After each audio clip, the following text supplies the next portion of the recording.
Hello everyone and welcome back to the Cyclocross Social podcast. Happy New Year to all our listeners. I will save you anything from like a Baal drop in Baal, all these cringy comments, none of that. Just me and Issam to discuss the racing as always, as it's always been. Issam, Happy New Year to you. Happy New Year to all our listeners. Thank you for also joining me in the new year. We're going to be discussing the X2O Trophy in Baal. Yes, thank you for having me, and Happy New Year to you and to the listeners. And yeah, what a race day we had at Baal.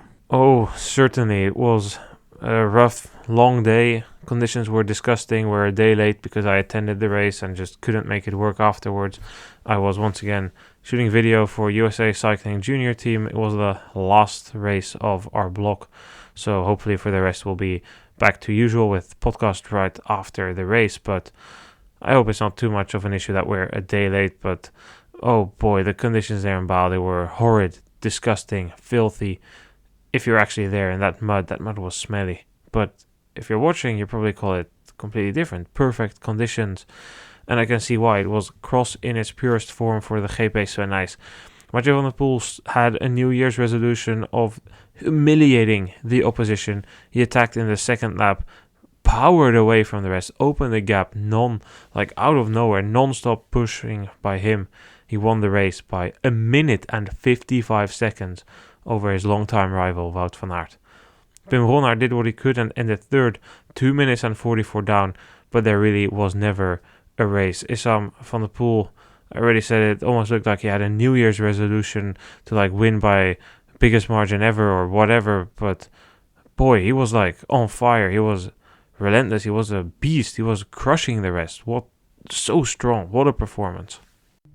Yeah, it was a very strong performance by the world champion, and I think after Baal, or after Hulst, I had some hope that Van Aert maybe could battle it out a little bit, but man, that door was shut quite quickly, and I think that Van Aert, to be honest, also had that idea to, try and make Van der Poel's life a little more difficult in the race, but yeah, there was nothing he could do, and he found out quite quickly that it was just not going to be a day where he could challenge Van der Poel, and it was not even an attack. The way he got a gap because Van Aert made a mistake on the lower part there before you go on that asphalt hill, and then from there, I think he saw that Van Aert kind of struggled to get to his wheel, and then from there he just started to up the pace, and before we know it was 20 seconds, 30 seconds, and then the gap just started to increase, and I think that it was the biggest sign that we got that it was just not going to be his battle at all was when Van Aert also sat behind Ronhaar, who I really commend for his race. It was a really strong effort from Ronhaar, but Van Aert just didn't have it, and it's in a way also a bit conflicting the way I see how Van Aert deals with it. You hear from one part, Jan Bove saying it was disappointing. Then he himself says that it is normal and it's a process and he knows what he's doing and he knows what will come. It's a bit twisted because I don't think that he expected to have such a setback after trying to lead in the first lap and really trying to put Van der Poel on the pressure left and right, and it looked very good. The running looked good, and for a moment I thought this is going to be a battle that's at least going to last a couple of laps. But boy, we didn't even get that. It was over before we even knew it, and yeah, that's all credits to Van der Poel, I think, and also in a way Van Aert that is with just a different program and not able with what he has at the moment to battle it out with Van der Poel, and it's just one is a little, but maybe much better than the rest, and it was a true showcase in Baal. We'll only really get to know how good Van der Poel and Van Aert actually are when it's road season time, when the Tour of Flanders, Milan-San Remo, Paris-Roubaix, when we're at those races, we will see what the real state is. We'll see what type of process Van Aert is believing in, what Van der Poel is doing. I think Van der Poel last year showed that if you want to do it, you're perfectly capable of becoming cyclocross and road world champion whilst also having a strong spring campaign. It's just about making choices, and we'll see. On the course, as we found yesterday in Baal, pretty extensive climbing, a lot of mud. a decent amount of running, like, you would favor Van Aert. That's like the best type of course you can give him. And then to be beaten 2 minutes by Van der Poel, poor. And if you hear Van der Poel talk afterwards, like, oh yeah, that was a lot of fun. Oh, that's my most fun cross race I've done this season. Yeah, no biggie. Like, that must do something to Van Aert. I mean, I'm not going to go on record and say that Van der Poel is going to destroy all the classics, because I think the form level both have now is pretty irrelevant towards that. So we'll just see whatever happens there later on. It's perfectly possible that Van Aert becomes better and finally gets his big Flemish win, because in Flanders you're only a real big rider once you win the Tour of Flanders. So I don't think we should look into it that much, but just if you see Van der Poel, you see him ride, you hear him talk, you see like all the attention around him, he comes in with his Lamborghini, he gets all the press, like, it must also like do something. He is very clearly the big man, and in the past few seasons, even when Van der Poel was the world champion, it was more Van Aert who was that big man, who had all the film crews around him, who had the complete package. And it's pretty interesting to see that shift to Van der Poel completely now. In some ways, isn't it crazy that we just see like articles about, oh, this time Van der Poel came in a yellow Lamborghini, and last time he came in this one. Interview with the Lamborghini dealer of Mathieu Van der Poel. Like, all this type of stuff. More articles about his hair than about the performances of Van Aert. Like, isn't that interesting to see like how those dynamics have shifted?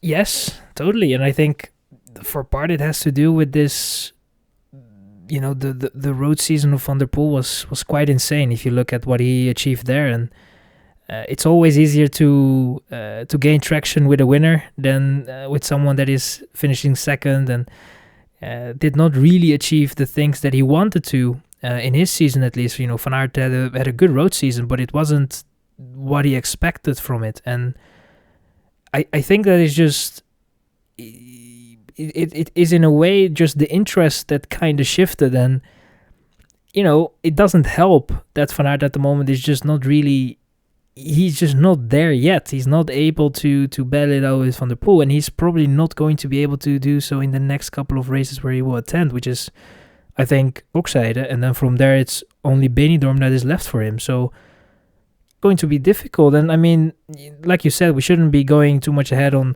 the road, and we are focused on cyclocross, so I think that we should do that for now. But I just feel that it is that they're a bit guessing at the moment where they are with the form, and I'm just seeing that, I wouldn't say insecurity, but it's just they're not really certain at what they can expect from the racing that they are doing. And it feels a bit weird to me. It feels like they are like a Jumbo, a team, or Visma Lease Bike now in 2024. It feels a bit weird that that you have, conflicting messages about it, and also the expectations are not really aligned. I don't know. It's a bit weird, but there's still a couple of races for him left, as we've said already, with Kokzijde and Benidorm, and we'll see what that will bring. But I don't see that change in terms of hierarchy, who is going to be better. I think that Van der Poel, if he doesn't have a mechanical, if he has a good day and everything goes right, then yeah, good luck trying to beat him. On paper, we can also just already award the world title to Mathieu van der Poel. Like, it's the same goes, like, no mechanical or anything, but it just, the level he has is just insane. And I know you already went over Pim Ronnaar. Like, I also applaud his race and his efforts. He did what he could. He gave literally everything he had. He tried to stick with them in the first lap. He made a few mistakes, but then he ended third. But he ended third 2 minutes 45 down. Like, this is just brutal. It's a beating. This is not a fun start to the new year. This is torture. This is suffering, and it's beautiful to watch, and it's what makes cyclocross such a great sport. Every single rider is pushed to the absolute limit, and if we look at the entire top 10, we see that some riders did better than others. Mathieu van der Poel took the win ahead of Van Aert and Ronhaar. Van der Haar was fourth ahead of Michael van Toerenhout. Thibaut Nys came in 6th ahead of Emiel Verstringen. Cameron Mason was 8th, Jens Adams 9th, and Joris Nieuwenhuis finished 10th. That was a fairly disappointing race for Nieuwenhuis. Tom Pidcock, 12th, disappointing race for him as well. He had a complete off day. I mean, goes quickly on a course like this. I think he blew up trying to catch the leaders early on in the race when he was in 4th. Laurens Zweek, 15th, also a horrible day out for him. I mean, in the top 10, Cameron Mason, we've went over him before. This is not the type, it's the type of course where he does well, but it's not the phase in the season where he seems to have a good form, which we've discussed extensively before. But, Issam, I have to talk to you about pretty much only Lars van der Haar. He ends 4th. He ends 3 minutes 30 down. He races his balls off. He does whatever he can do. Suffering. He will need a few days to recover from this. This is not a course where Lars van der Haar does well. Meanwhile, Eli Iserbyt, he was dehydrated in Hulst, had some issues after that. Says, okay, I'm not going to race here in Baal. Iserbyt, well, of course he's been dehydrated, but figuratively speaking, chilling on the couch, legs up in the air, just laughing, looking at that and thinking, look at all these people suffer. And in the end, is the X2O Trophy over for him? No. How much time did he lose? 1 minute 30. We've talked extensively before, and I don't want to make this another X2O Trophy roast, but the system just doesn't really work. If you don't start, or if you're more than 5 minutes down, you lose 5 minutes.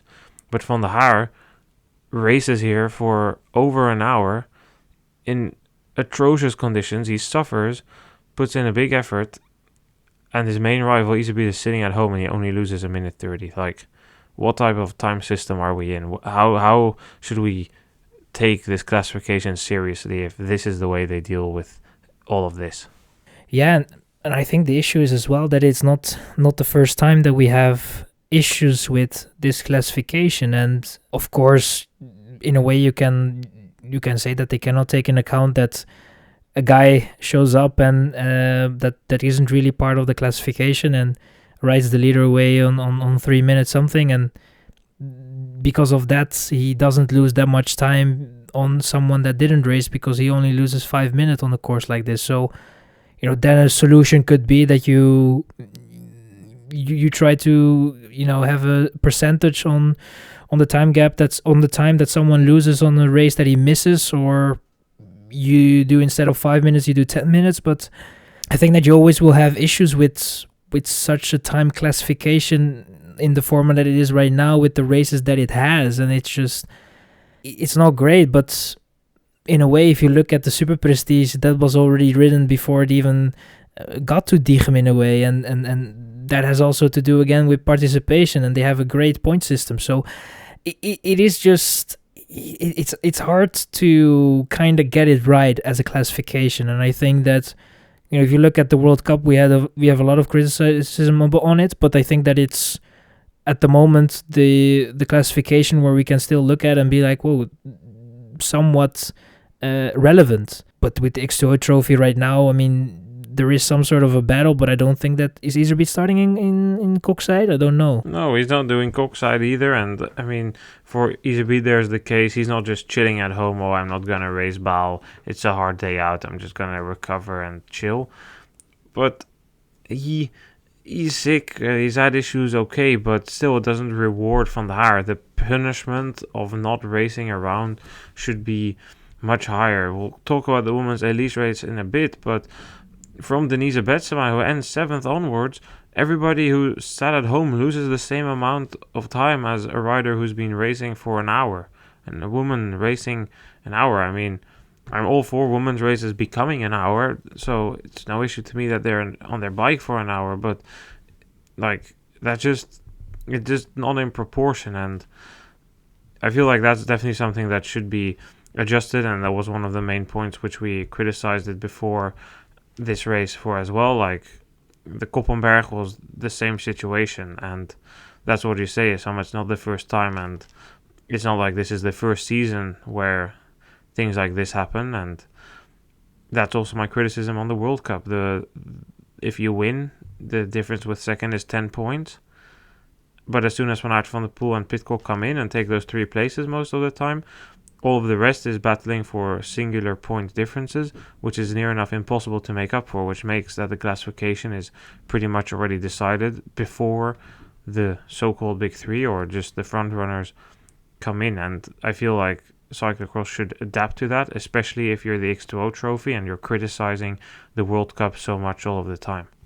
Yeah, I mean, it is an issue that probably won't be solved next year, because I don't think that they want to tackle the issue, because, as you've said, it's already an issue, and as we've said already, that is an issue that has been going on for a couple of seasons already. And there are two options. You can try to fix your own product, or you can whine about other products and say that they are ruining your product in a way. And I think that obviously we've seen that Golazzo kind of did that with the X2O Trophy, but if you look at their classification alone, there is plenty of things that they could fix.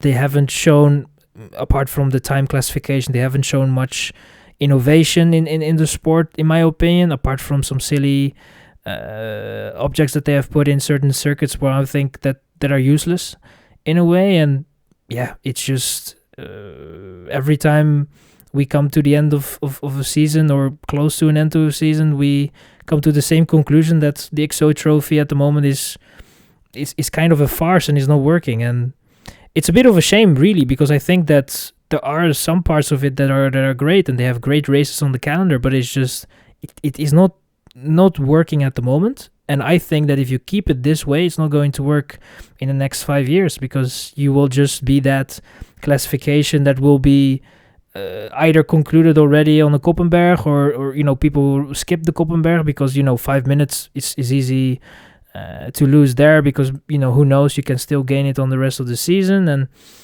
yeah, it's not working at the moment the way they're doing it, and hopefully they will see some senses. They will get some senses in them and change it, and we see what it will bring. Yeah, I hope that they focus on improving their own product as much as possible, rather than criticizing something which isn't perfect, when at the same time they're also not capable of having a perfect product themselves. So, well, we'll leave it at that before it becomes too much of the X2O roast again. We've done that in our World Cup discussion podcast. So if you're interested in that, go find for it. It was posted somewhere in November. But we'll go and talk on about the women's race, because that was one where there was a clear difference at the front between the front two and the rest. Plenty to talk about, because we had an animating duel between Poel Van Empel and Lucinda Brandt. Both riders were able to break away from each other a couple of times. It came back together. But at the end of the race, Poel Van Empel was just slightly stronger and took the win ahead of Lucinda Brandt. For third place, there was a battle between Sanne Kant, Eva Holmgren and Clara Honsinger for a while. Kant at some point looked to be the slight favorite for that, but in the final lap and a half, Eva Holmgren powered away from Kant and Honsinger and took her maiden European podium in one of the big races there as well. First race for Little Trek, some way to debut. Gonna give a lot of attention to that in a bit, but first is the battle between Van Empel and Brandt. In the first lap, I could not believe what I saw. I was just after pit 2, after the bridge.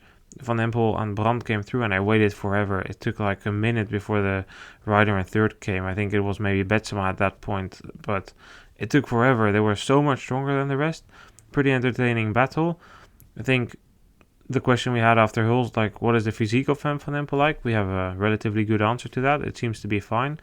But still, you could see the confidence wasn't really there, and she even admitted to it in the post-race interview that she said, well, confidence is not there, I crashed, also hurt her other knee, so that's something for her to work on. But at least we know that physically it all looks fine, because, boy, you don't win on this course if you're not in a good physical form. It was a very honest course, and also a course where you could get you could use your power in a very good way, in an effective way. And sure, if you didn't like the running parts, it was also going to be a bit difficult.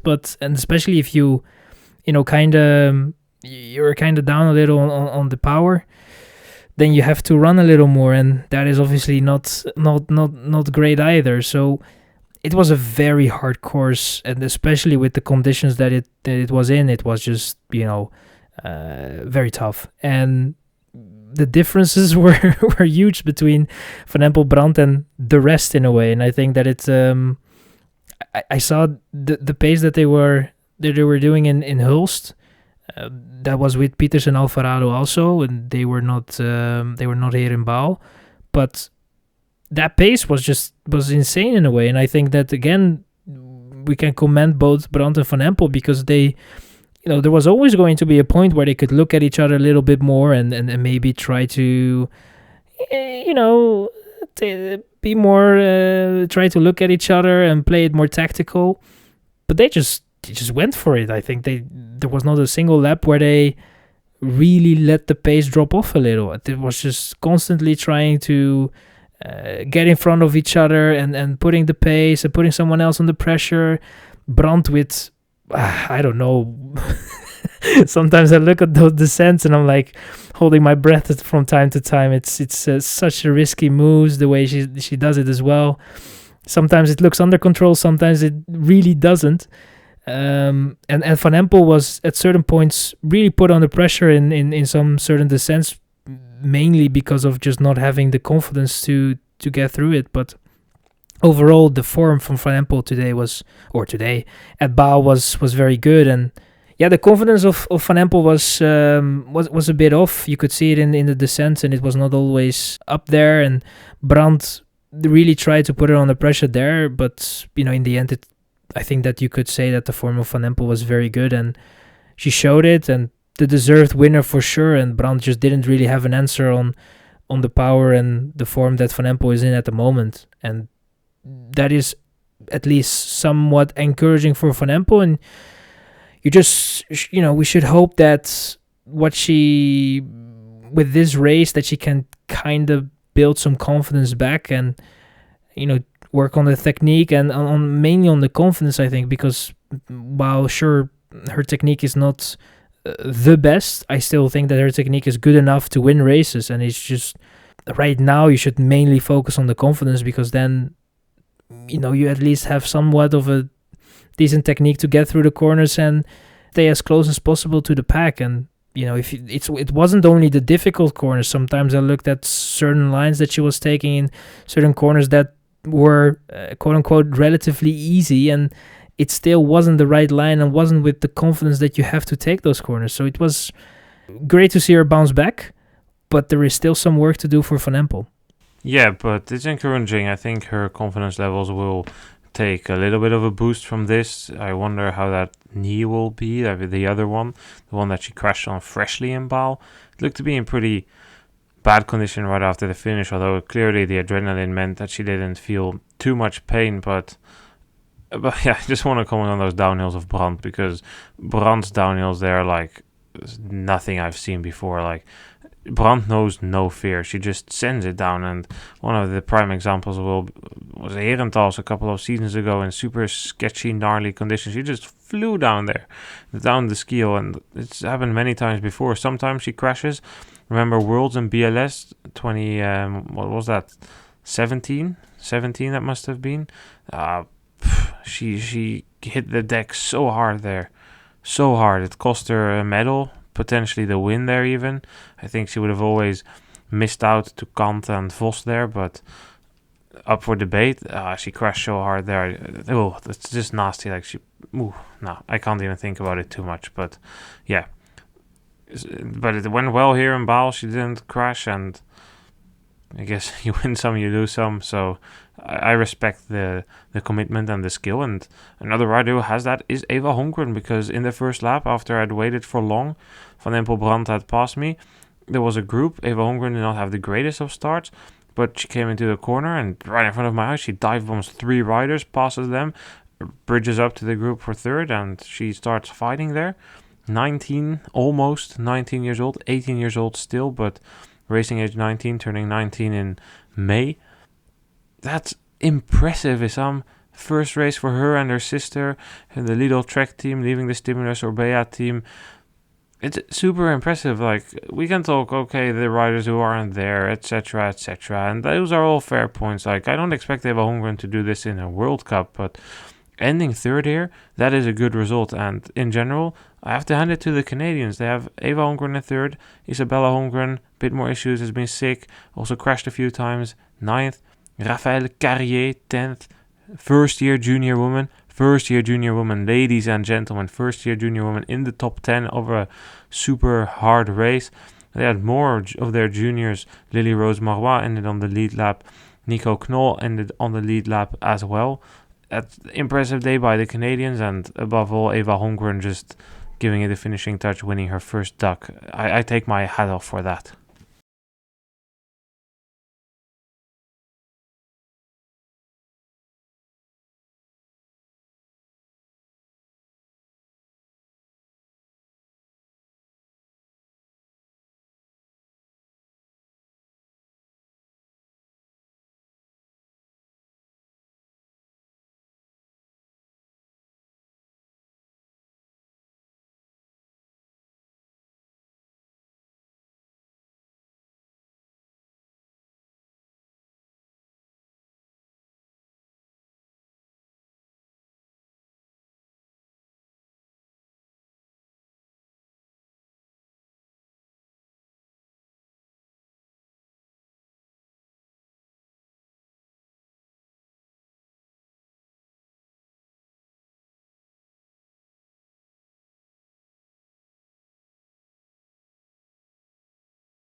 Yeah, it would be great, and I have a different feeling about this than like when Ruby West was here, or like those type of riders. This feels different. Eva Holmgren seems to me like a rider that will develop into a cross mountain bike rider. Her sister Isabella seems more like a road rider to me. I think she can become a very, very good climber there. And you're right, Imogen Wolf had a issue. I don't think it was a change-up. I think her derailleur broke, or maybe her hanger was bent. Something broke at the back of her bike, which meant she couldn't fix it. And yeah, she got past, but still, Carrier, a first-year junior, she wasn't that far behind Imogen when it happened. That is a strong, strong ride, and in general, it was a good result, good day for the North Americans.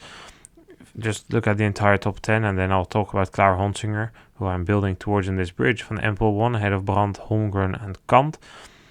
Honsinger was 5th ahead of Alessandra Keller, the mountain bike rider and Swiss cyclocross champion. Betsma was 7th ahead of Kay, Isabella Holmgren, and Raphael Carrier. So, Issam, we can talk about Honsinger a bit now. This was her first European race of the season. We have talked about her a little bit this year. She raced first in Waterloo for the World Cup. That's kind of the only time we talked about her. She focused more this year on finishing her degree after she didn't get taken over by the new EF Education team. She's back to her local team for which she first became elite national champion way back in, I think that was 2019, that must have been 2019-2020 season in Tacoma from the top of my head. Now she comes here, first race of the season, 5th place in the mix for the podium. Again, the same goes. There were a couple of riders absent, and I don't expect Honsinger to be 5th in the upcoming World Cups. But for someone who's focused on school, first race over here, I think it was decent. And what I was most surprised by was the fact that she, for once, actually didn't have a horrible start. We should also say it is a course that I think suits her quite well, because it is somewhat of a slower race, and it is a race that where you can really use the power, and you can it is important to make sure that you get through your race in a steady pace, and I think that definitely helped her as well.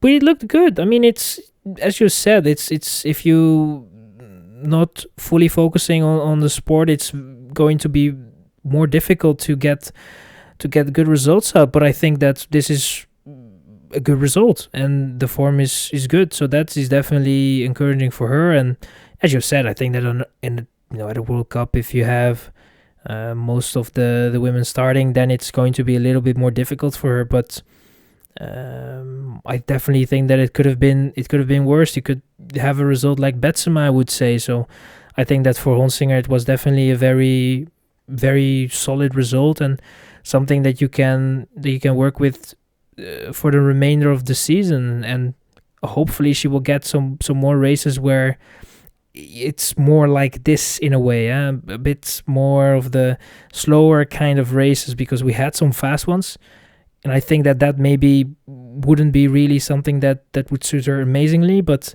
with these type of races, I think that she could definitely score some good results in the remainder of the season. Yeah, Betsema definitely did not have a good day out. She was suffering. She got beaten by Alessandra Keller, and if you're wondering what power only looks like on a cross bike, I would suggest going through a race Alessandra Keller does, because she rode almost the entire race in the drops, the climbs, the downhills, the corners, everything in the drops. That didn't matter. She was just pushing crazy power. And, well, she moved to 6th, so it worked reasonably well for her. That was just interesting to see. Want to give a few more results from outside of the top 10. Fleur Moors, decent result by her, 11th. Another junior in the top 15 was Vida Lopez de San Roman, ended 15th.